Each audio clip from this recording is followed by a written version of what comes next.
We want to start off by welcoming you to the future. We are moving into the future. Over the next 30 minutes, we're going to introduce you to an exciting change in the way that we will manage infection prevention for many of our patients. I know that many of you have been waiting for this for some time, so we would like you to sit back, get comfortable, and prepare for what we hope will be a productive learning experience. We'll introduce ourselves to you. My name's Erin Minnerath, and I'm your new Infection Prevention Manager. I joined St. Mary's Medical Center in May from the VA hospital just about a mile down the road. My background is in public health, epidemiology, and most recently in patient safety. I have been board certified in infection control since 2008, and I'm very happy to be here. Dr. Janowicz, do you want to introduce yourself? I'm Dr. Janowicz. I'm Diane Janowicz, your new infectious diseases doctor. I came from Indiana University School of Medicine, about 1,200 miles east of here. Much farther. Much further. And I have experience in general and immunosuppressed and transplant infectious diseases as well as HIV. I've been board certified in infectious diseases since 2007, and I'm excited to be here at St. Mary's. I began at the end of March. All right. There are three major objectives that we will deliver to you over the next 30 or so minutes. Once you have completed the three modules, first, you should be able to describe the policy changes that are very specific to our use of contact precautions for patients that have a history of multi-drug resistant organisms. Second, you should also have a clear understanding of the chain of infection and be able to list three examples that are part of standard precautions that can break that chain. Finally, we want you to distinguish among the concepts of infectious and communicable as they relate to four specific examples. We will focus on microorganisms that we believe are most relevant to your work in the healthcare setting. That is Staph aureus, and more specifically the antibiotic-resistant version, MRSA, C. diff, influenza virus, and norovirus. So one of the really important concepts to know and understand is what an MDRO is. So MDRO is multi-drug resistant organism. And for the purposes of this educational session, as well as the policy that we're going to be discussing, those include MRSA, MRSA, which is methicillin-resistant Staph aureus, VRE, vancomycin-resistant Enterococcus, much easier to say VRE, and then ESBL. So that stands for extended spectrum beta-lactamases. So ESBLs are going to be identified specifically by the lab when you look at the susceptibility results, and those are going to be E. coli, Klebsiella. So they can be a lot of different organisms, but that's a susceptibility told to us by the lab.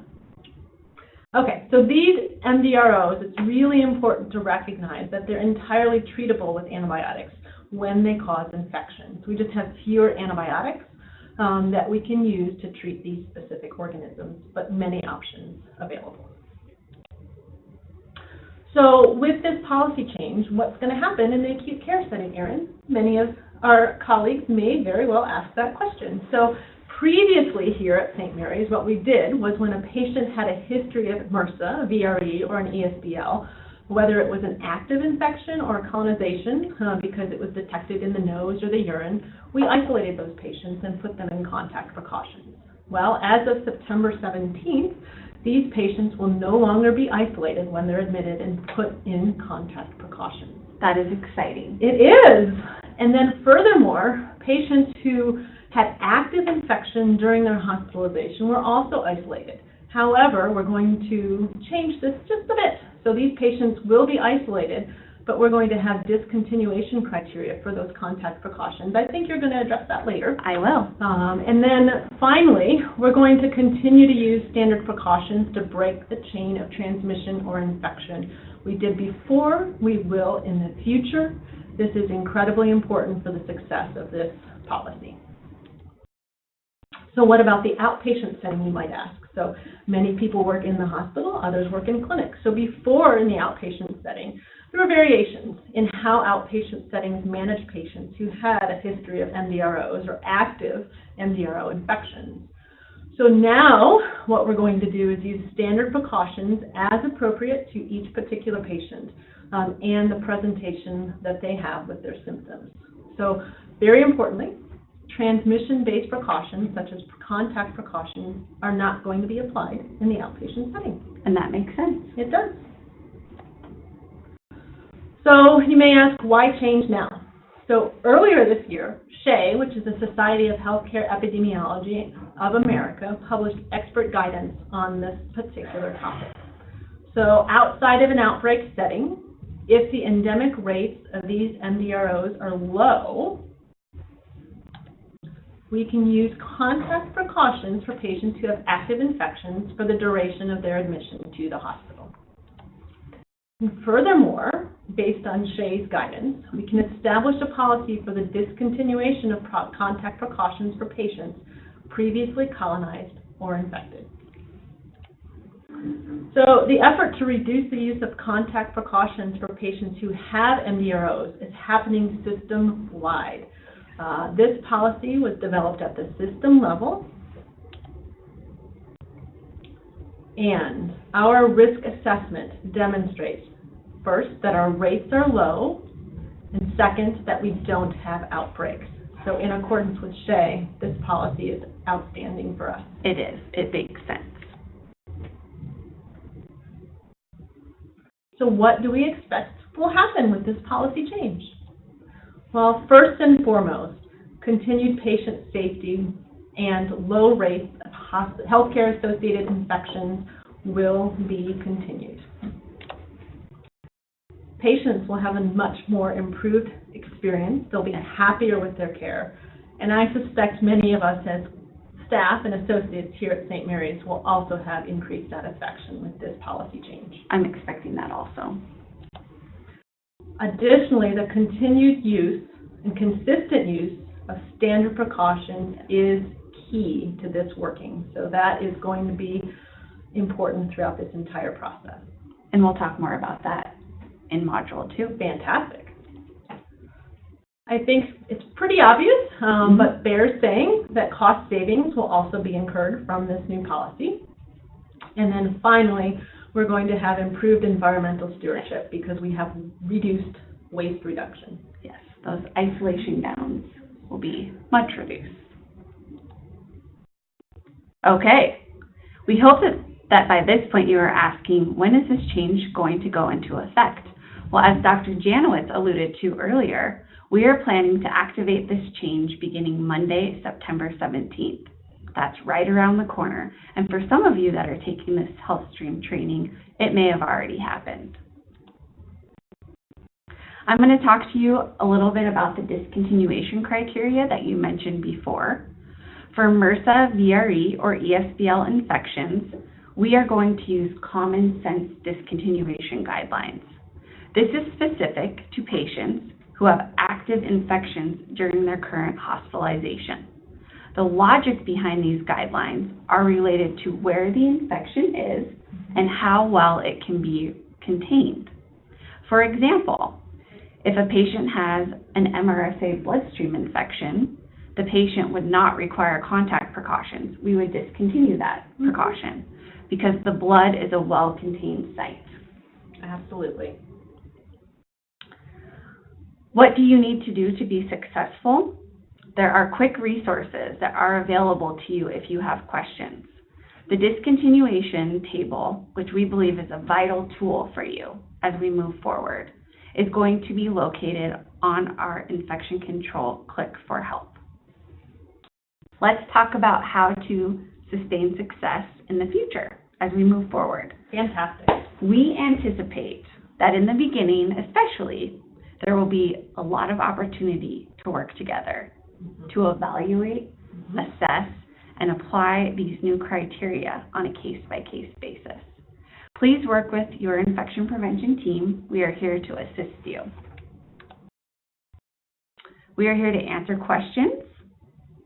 And with any new large-scale change, we know that there will be bumps in the road. Could be. There could be. We also know that it will be important to make changes along the way. Absolutely. If we need to. We will need to work together and be patient. Our patients will be better for it. If you need to talk to us about anything, again, please reach out to us. We're here to support you. We look forward to taking this journey together. Here's our contact information on the slide about how to reach each of us. We also have a general number, which is extension 2441. Thank you. Welcome to Module 2, Breaking the Chain of Infection. Recognizing that we are pulling back from the wide use of contact precautions for patients with MDROs, it is going to be even more important now to push forward and emphasize the importance of using standard precautions to prevent the spread of any infection in our healthcare facility. Your second objective for this training is to understand the chain of infection and list 3 examples of standard precautions that can break this chain. The chain of infection is possibly the most important concept when it comes to understanding how to prevent healthcare-associated infections. This is the key to success because it will allow you to concretely apply strategies that are proven to disrupt disease transmission. There are 6 links in the chain, and you could think of this in the same way that we think of fire. We know that we need 3 things for fires to grow and spread. That is the fire triangle. You have to have oxygen, fuel, and heat. If you don't have all 3, you don't have a fire. The same goes with the chain of infection. Germs cannot cause a problem for our patients without all of the elements present. To begin with, we will start with the infectious agent, or germ, which is what I will use in this explanation for simplicity. Agents, or germs, are things like viruses and bacteria that can cause disease. The examples that we will talk about in Module 3, Staph aureus, C. diff, norovirus, and influenza, are examples of bacteria and viruses that can cause disease. The reservoir is very important also because this is where the germ hangs out or lives. A reservoir can be humans, animals, insects like mosquitoes, the medical equipment that you use on a daily basis, soil, and water. Next, we should talk about the portal of exit. You should think about this simply as how the germ leaves the reservoir or gets out of the body. Things like sneezing, coughing, bleeding, or leaking body fluids are examples.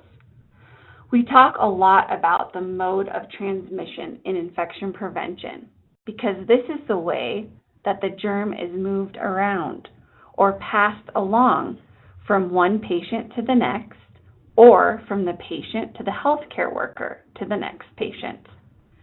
The technical term for types of modes of transmission are indirect and direct contact, ingestion, or inhalation.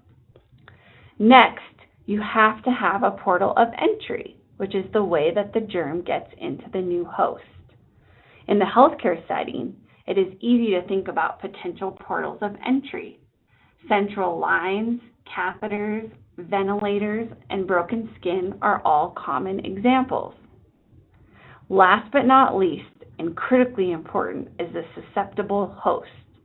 If a potential host is not susceptible, you will not have disease result even if they are exposed to the germs. There are things that make patients in the healthcare setting naturally more susceptible. They could be immunocompromised, have those portals of entry we discussed earlier, or they could be on antibiotics. This makes breaking the chain by preventing germs from moving from one patient to the next through the modes of transmission the most important thing that you can do. I hope now that you are asking about how do we break the chain of infection. You can see from this busy infographic that there are many ways to break the chain along each link in the chain. In Module 3, I will break this down very concretely using the 4 examples I mentioned earlier. The take-home message, and one that we cannot emphasize enough, is that using standard precautions for every patient, every time, no matter what you know about the germs they might be carrying or are infected with, is the single most important strategy for preventing the spread of disease. Standard precautions can be defined as a set of infection control practices used to prevent transmission of disease that can be acquired by contact with blood, body fluids, secretions, excretions, except sweat, non-intact skin, and mucous membranes. There are 5 specific practices that you should deploy when you are working in the healthcare environment. 1 is respiratory hygiene, and that means to cover coughs and sneezes with a tissue or mask, disposing of used tissues and masks, and performing hand hygiene after contact with respiratory secretions. Please also focus on promoting these behaviors around your patients. Number 2, using personal protective equipment like gowns, gloves, eye, mouth, and nose protection must be consistently applied if and when you anticipate coming into contact with things that are warm, wet, and not yours. Remember, this is not only when the patient is on transmission-based precautions like contact, droplet, or airborne isolation. The purpose of personal protective equipment is to provide a barrier between you and that stuff. When we think about the chain of infection, personal protective equipment is a good way to avoid you becoming a mode of transmission to your patient or giving a germ a portal of entry. Cleaning the healthcare environment is a proven strategy for breaking the chain of infection by removing germs before they can move along to a host. We should clean our environment often and focus on high-touch items. Safe injection practices are aimed at eliminating a mode of transmission that comes in the form of contaminated injection equipment or medication.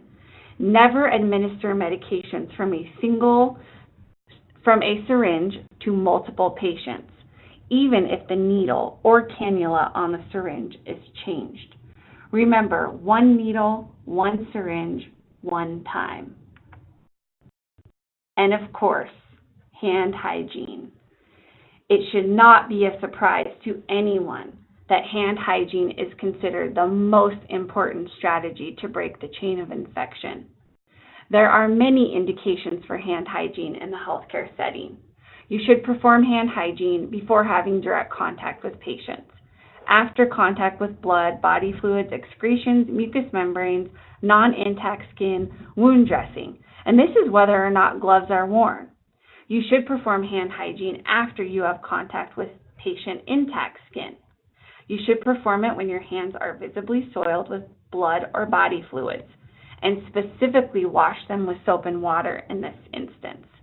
You can use alcohol hand sanitizer to perform hand hygiene when your hands are not visibly soiled. When your patients have diarrhea, you should wash your hands with soap and water. Now let's talk about fingernails. Our new policy prohibits wearing artificial fingernails for any staff that provide patient care, handle or prepare food, or handle or prepare supplies or medication.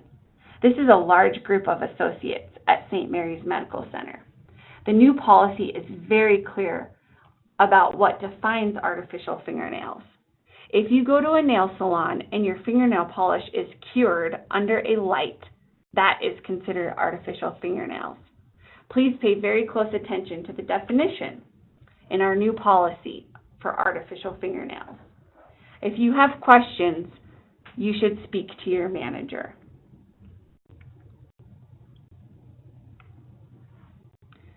Now we're going to move to Module 3, The intent of the third and final module is to tie everything together by helping to explain the rationale behind the changes we are making to management of isolation at St. Mary's Medical Center.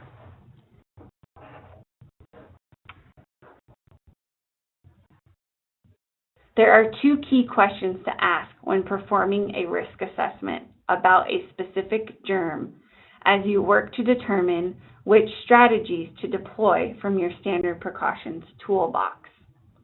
Is the germ infectious? What does it mean to be infectious? The best way that I have found to explain it is by asking, can the germ reliably infect you? Can it make you sick? Germs that are infectious have an infectious dose. This means that if you are exposed to a certain number of the germ, and if you are susceptible to it, you should expect to get sick.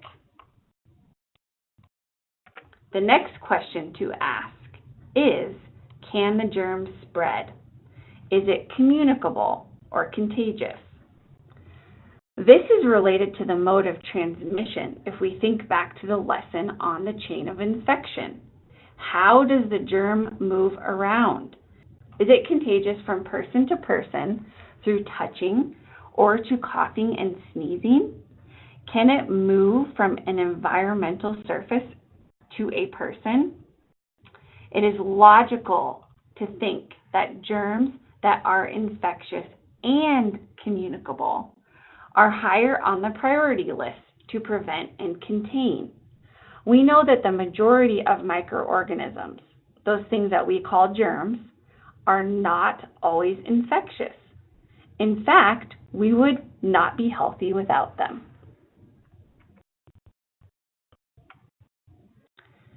Now it is time to apply these concepts to 4, hopefully, recognizable germs. First up is Staph aureus, and in this case, we will talk about the version that has genes that make it resistant to methicillin. The short name for this is MRSA. Is MRSA infectious? The answer to this question is not as cut and dry as many will think. It is one of the main reasons you will hear me say that a lot depends on who and where. MRSA is not necessarily infectious, or in other words, it is not automatically infectious, and there is no infectious dose. You can come into contact with MRSA and nothing bad could happen to you. In the healthcare setting, especially in the hospital, we must think about the susceptibility of the host and the portal of entry. Those dynamics make it important for us to focus on preventing the communicability or transmission of Staph aureus to our patients. Our patients often have devices that could give Staph aureus easy access to their bodies. The patients can be more susceptible for a variety of reasons, like being immunocompromised. We know that Staph aureus can live on the skin, in the nose, armpits, and groin without causing any problems. It is considered communicable or contagious because it can be moved around through direct and indirect contact. Now I get to ask you to think about how you can break the chain of infection specific to MRSA. Hand hygiene before and after patient contact should be emphasized in your practice. You should clean your equipment between patients, and we should clean the environment regularly.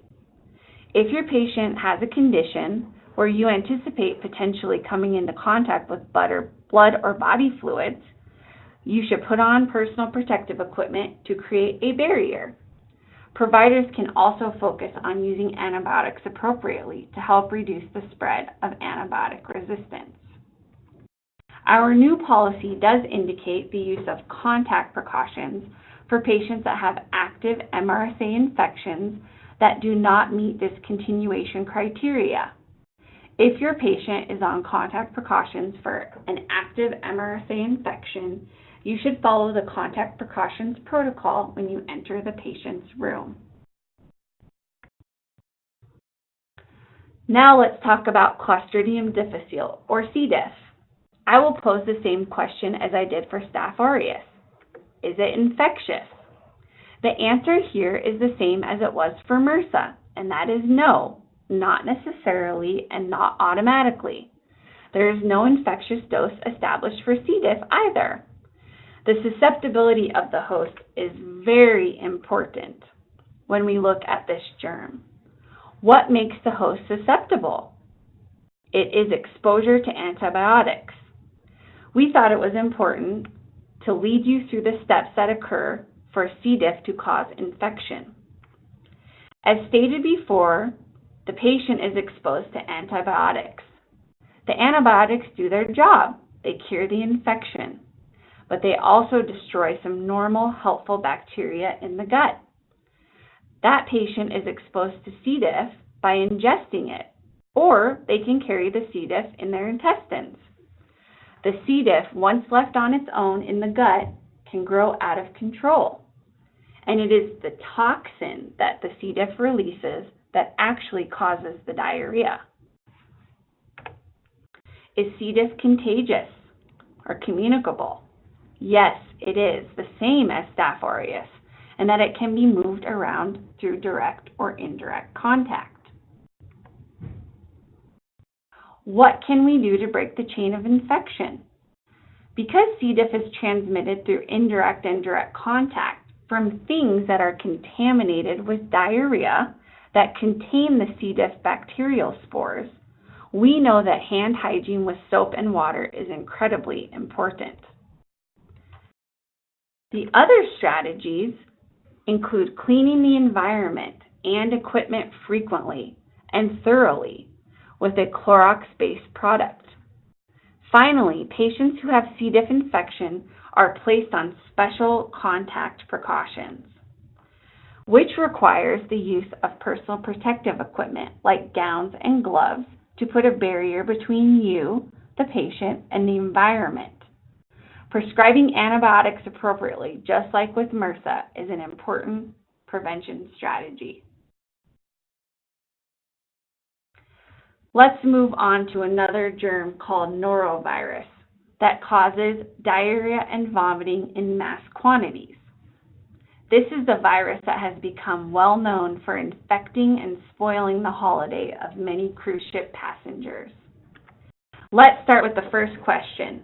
Is norovirus infectious? The answer to this one is a resounding yes. Norovirus is very infectious, and the infectious dose is as few as 10 virus particles. The susceptibility of the host is a no-brainer. Everyone is susceptible to norovirus if they're exposed to the infectious dose. There is no vaccine. Infection occurs when the patient ingests norovirus through the fecal-oral route. It is definitely contagious, and it spreads the same way that the C. diff bacteria can spread, through direct and indirect contact.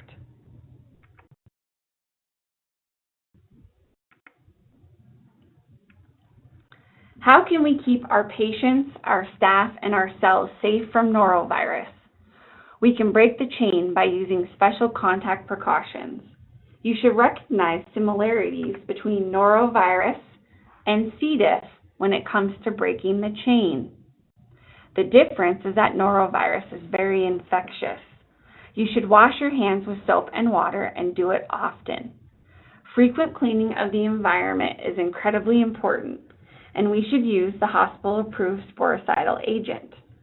Wearing gowns and gloves and even a face shield if the patient is vomiting is a must whenever you anticipate contact with the patient or their environment.